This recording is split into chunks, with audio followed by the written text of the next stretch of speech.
నమస్కారం. దివ్యాంగుల సంక్షేమమే ప్రాధాన్యత ఇస్తూ మా కూటమి ప్రభుత్వం అధికారంలోకి వచ్చిన తర్వాత దివ్యాంగులకు కూడా అధిక ప్రాధాన్యత ఇస్తుంది. ఏదైతే గత డిసెంబర్లో అంతర్జాతీయ దివ్యాంగుల రోజునాడు మన సీఎం గారు గౌరవనీయులు చంద్రబాబు నాయుడు గారు ఇంద్రధనుసు పేరిట దివ్యాంగులకి 6 పథకాలని ప్రకటించడం జరిగింది. అందులో ఒకటి ఉచిత బస్సు ప్రయాణం.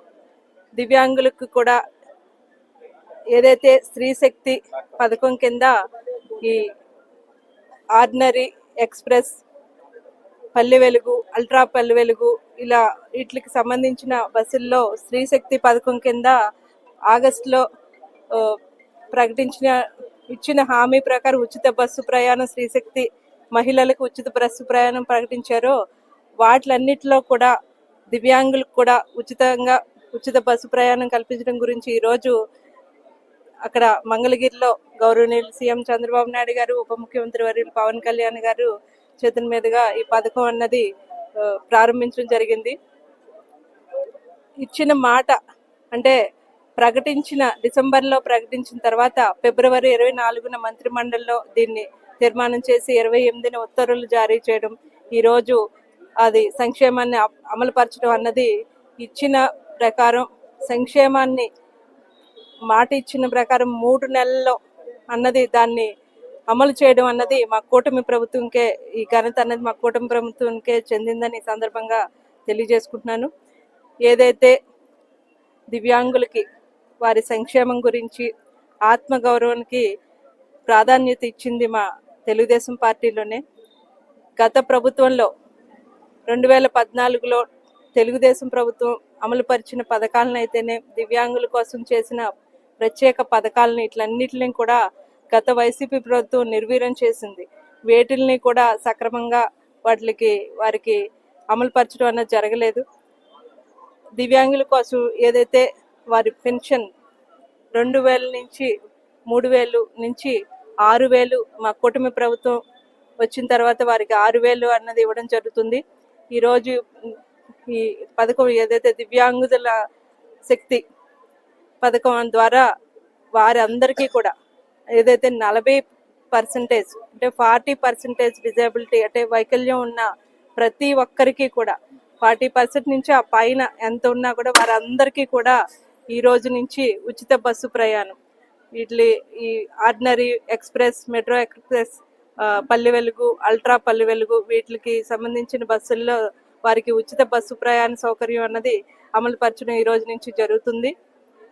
అదేవిధంగా వారితో పాటు వచ్చే అటెండర్స్కి వారికి 50% రాయితీ కూడా ప్రకటించడం జరిగింది. ఇంకా ఇప్పటికే కొన్ని చోట్ల కొన్ని బస్సు సౌకర్యాల్లో దివ్యాంగులకి 50% రాయితీ ఉంది.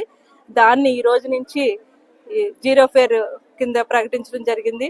ఇవన్నీ కూడా వారి సంక్షేమం అయితే దివ్యాంగుల సంక్షేమం గురించి ఆలోచిస్తూ మా కూటమి ప్రభుత్వం అమలు చేస్తున్న ఈ పథకాలన్నింటినీ కూడా మనందరం కూడా ఈ సందర్భంగా ప్రత్యేకించి తెలుపుకుంటూ, ఇచ్చిన మాటని 3 నెలల్లో అమలు పరిచిన ఘనత అన్నది మన గౌరవ ముఖ్యమంత్రి వర్యులు చంద్రబాబు నాయుడు గారికే చెందిందని ఈ సందర్భంగా తెలియజేసుకుంటూ, వారందరు దివ్యాంగుల అందరి తరఫున కూడా ఈ రోజు మేము ఇక్కడ మా ప్రతిపాడు నియోజకవర్గంలో ఏలేశ్వరం డిపోలో కూడా ఈ పథకాన్ని ప్రారంభించి, అదేవిధంగా ఇప్పటికే దివ్యాంగులందరితోటి కూడా మాట్లాడడం జరిగింది.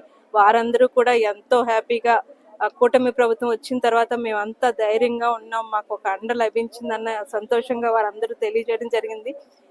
ఈ సందర్భంగా ప్రత్యేకించి మా అందరి తరఫున కూడా ఏదైతే గౌరవ ముఖ్యమంత్రి వర్యులు నారా చంద్రబాబు నాయుడు గారికి, ఉప ముఖ్యమంత్రి వర్యులు మన పవన్ కళ్యాణ్ గారికి ఈ సందర్భంగా వారికి ధన్యవాదాలు తెలియజేసుకుంటూ, మేము కూడా ఇక్కడ మా నియోజకవర్గంలో దివ్యాంగులందరికీ అండగా నిలబడతాం. వారికి ఎప్పుడు ఎటువంటి సాయం కోరినా మేము అందుబాటులో ఉంటామని, నేను ఒక శాసనసభ్యురాలిగానే కాకుండా ఏదైతే women and child disabled people welfare committee మెంబర్గా కూడా వారందరికీ కూడా ఎప్పుడు కూడా అండగా నిలబడతాను. మా ప్రభుత్వం తరపు నుంచి రావాల్సిన అన్ని సంక్షేమ పథకాలు ప్రతి ఒక్క లబ్ధిదారులకి సక్రమంగా అందేలా చూసుకుంటానని ఈ సందర్భంగా తెలియజేసుకుంటూ, ఈ కార్యక్రమం ఇంత విజయవంతంగా చేసినందుకు ప్రతి ఒక్కరికి కూడా ధన్యవాదాలు తెలుపుకుంటూ సెలవు తీసుకుంటాను.